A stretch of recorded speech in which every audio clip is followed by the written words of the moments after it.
Hey, what's going on, guys? So, if you've been following the tech space recently, you know that AI agents is what everybody's talking about these days.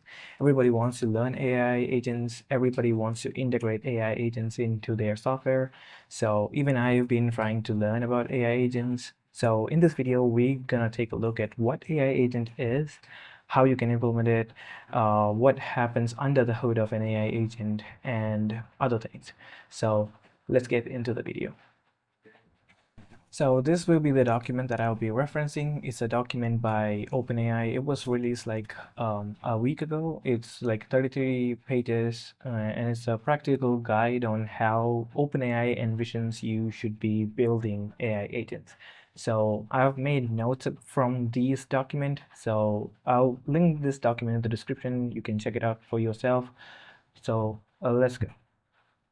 So before all that, let's see what's the difference between an LLM and an agent. So LLM is a technology that is basically an AI model that uses a user input and gives you a text output. So that is something like the GPT models, the Claude models, something like DeepSeek V3. These are LLMs. An agent, on the other hand, is a system that is built on top of an LLM model like GPT-4 or Claude 3.5 that has access to a bunch of systems, tools, and basically give you an output. It can be of any types, but this is like a really simplified representation of an agent. What exactly is an AI agent? So an AI agent is a system that can independently accomplish tasks. So what do you mean by that? So it's a system that is powered by AI or an LLM that basically do tasks on your behalf without intervention. It can have intervention for safety purposes, but otherwise it should be able to accomplish tasks on your behalf independently. So these in under the hood uses LLMs and have access to tools and operate within defined guidelines for safety. When should you build an agent? So in traditional software, everything used to be deterministic. So everything has a logic, there is the workflow, and the code executes based on the predefined logic. So what do you mean by deterministic approaches falling short? So let's take an example of something like a stock market or agent, so like an investment analysis agent. So if you want to invest in a stock, what would you actually do? You take you look up the stock charts, you look up trends, you look up investment related news in the like which company invested in which company, which products are they launching, what's the traction behind it, and what are the different aspects that is affecting the market. And then you make an informed decision on whether you should invest in the stock or not. So in this case, there is a lot of decisions that are based on nuances and based on contexts that can't actually be coded into a application. Or even if you can code it into an application, it will be like really complex logic behind it and will take a lot of development effort. So in this case, you can have like an agent that performs these actions, and the agents will be given tools. In this case, the tools to access the stock market data, to look up trends, have like a search API that you can hit up to search different articles or like news, and then have like a report generation. What's inside an agent? So basically, an agent is powered by an LLM. Like I showed you, there's an LLM inside an agent. So basically, this agent is powered by an LLM inside, where every resources or tools are given to the LLM, and LLM basically takes a user input and gives out an output. This is what a very simple agent looks like. Then the agent have a set of tools. These tools can be something like actions, where it has something like write to a file or make a PDF. That is a set of an action. Or then it can also be something like APIs for data or like to get context. For example, if there's a weather agent, getting the weather data is an API, and that can be defined as a tool for the agent. And then the agents are given clear instructions on what it should do and what are the guidelines and things like that. For example, if it's like a weather agent, the instructions given to the agent will be like, okay, get the weather data from the weather tool and then prepare like a detailed report of the weather. So that would be like instructions for the weather agent. So now let's take a look at how we can implement and orchestrate different agents, both single agents and multi-agents. So how do you execute agentic workflows? So here we can see that there are two different types of agents. One is single agent and the other is multi-agent. Now for single agent, as you probably know, there is only one agent in the loop. So that is like an agent with an LLM running in loops, executing the workflow. In the other case, it's multi-agent, which is like a different subtask allocated to different agents having like a different models. So you can like distribute the workload and use like agents and models that are like tuned specifically for a use case. For example, like a certain subtask can be efficiently done by GPT versus Claude. So you can use GPT for one agent and Claude for another agent and have both of these agents do different tasks. So let's have a look at how this actually works. So this is a simple single agent workflow that I've come up with. It's not scientific or super technical. It's just something that I've drawn from what I understand about the topic. But nonetheless, I think this gives you a pretty good idea of how a simple agent will work. So let's see what happens here. So let's consider a simple example. Let's say a financial advisor agent or like a investment planning agent. So my goal as a user would be to get like stock recommendations to invest my money in. So I'll be giving an input like recommend 10 stocks that are predicted to give high returns in the near term future. So that is my input. So this goes into a system like this, um, where it is powered by an LLM, has a bunch of tools, has a memory, and gives an output. So let's see how this works. So immediately as a user, when I give an input that I need stocks to invest, the LLM generates a plan. Basically, in this case, you probably use a thinking model. Let's say something like the GPT o3 Mini or like Claude 3.7 Sonnet. Both of them support thinking, or like the newest model from Gemini, which is like 2.5 Pro, also supports thinking. So we'll probably use a thinking model. The model, when it gets the query from the user, immediately generates a plan. So the plan will be like, how do I get this information?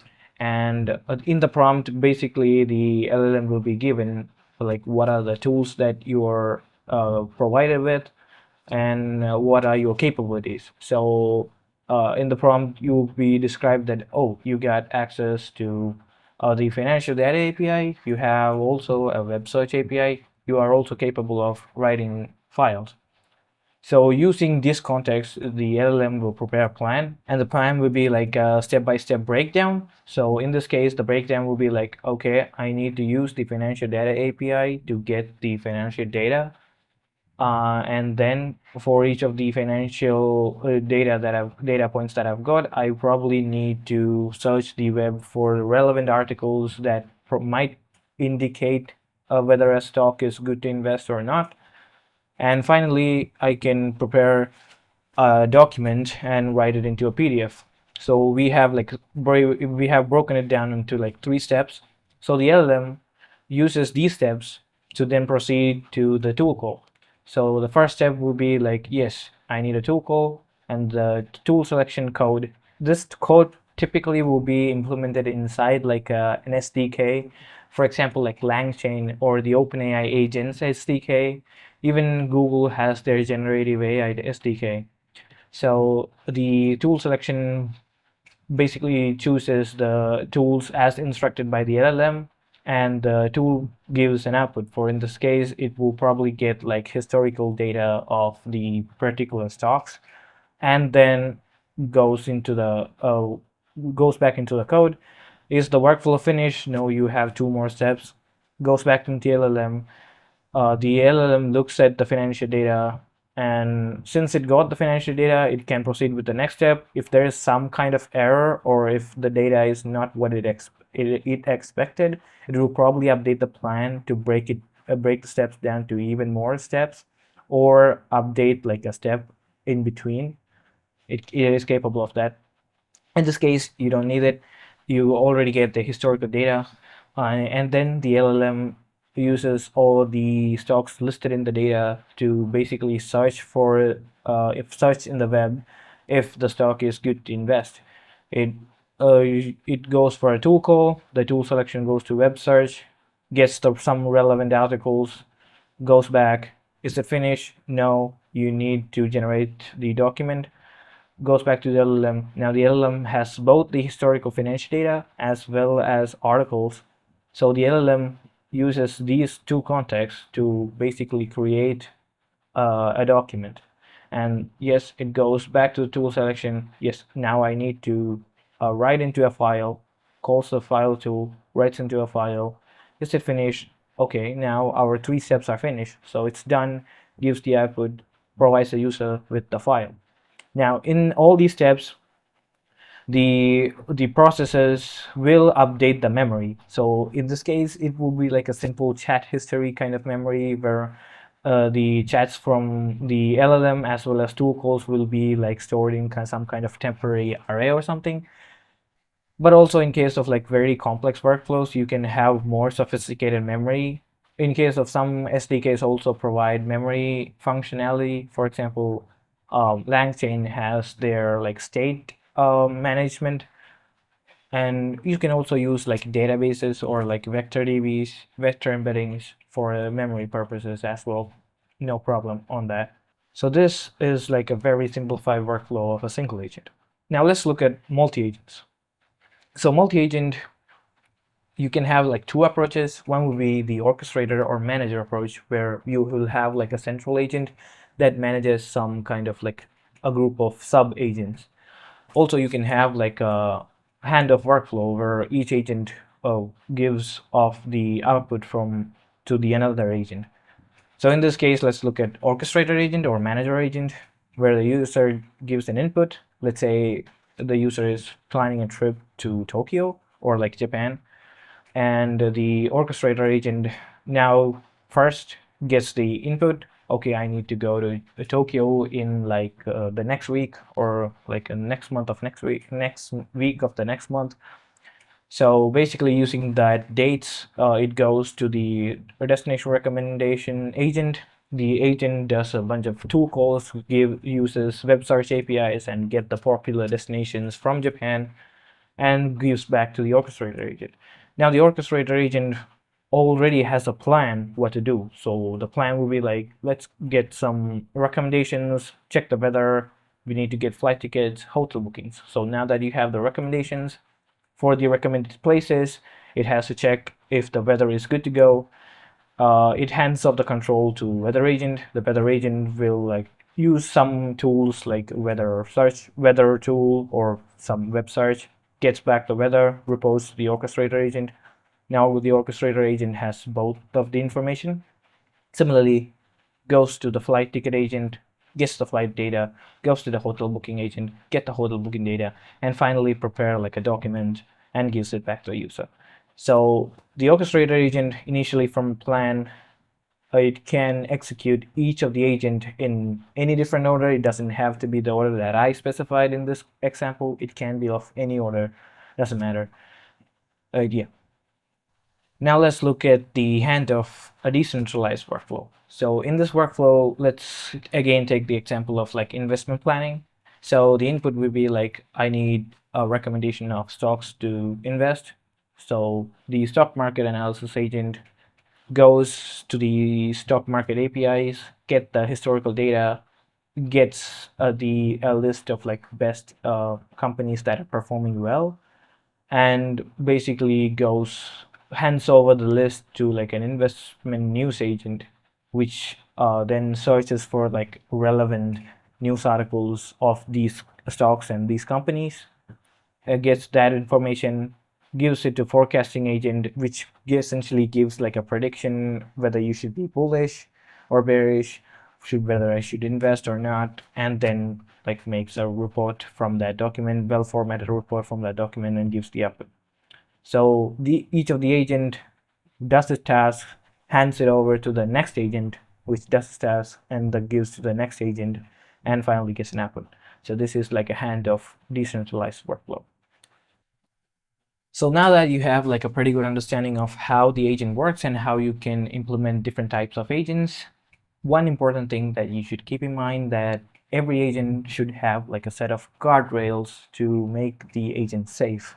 So if the agent is used in like a sensitive cases, for example, like bank or some sensitive financial data, medical history, or anything that is like private and secure, you should probably have very high security in mind when developing the agent. So the good idea would be like have like a human in the loop, which is like human intervention. High risk action should always be human authorized. In the current state, LLM is not that precise enough to execute very high critical tasks. So up until we hit AGI, it's a probably good idea to have like a human in the loop. Then you can have like moderations. For example, you can use like another agent which basically oversees the working of the actual workflow agents, that which the agent can implement like guardrails to have like content filters, not to generate some kind of text, basically like content moderation by using an agent. Like I said, keeping guardrails in mind is very, very important. Going forward, most of the automations will be done using the agentic approach. So guardrails is very important. So that sums up the video. I hope you understood what an agent is and how you can implement it, what are guardrails, what works on that hood. I hope you're clear with it. I myself is learning these topics, so there might be like some errors in this video. Please drop it in the comments below if you have some clarifications or if you have like suggestions. Please put it in the comments below. I will try my best to improve and take that comments into consideration. Expect more videos in the future. There's one video that I'm planning that is to like implement agents from scratch without using like fancy SDKs like LangChain, or like OpenAI's SDK. Like use just pure code, pure JS or Python to implement like a basic agentic workflow. So stay tuned for that, and that's pretty much it. So see you again in the next video. Bye.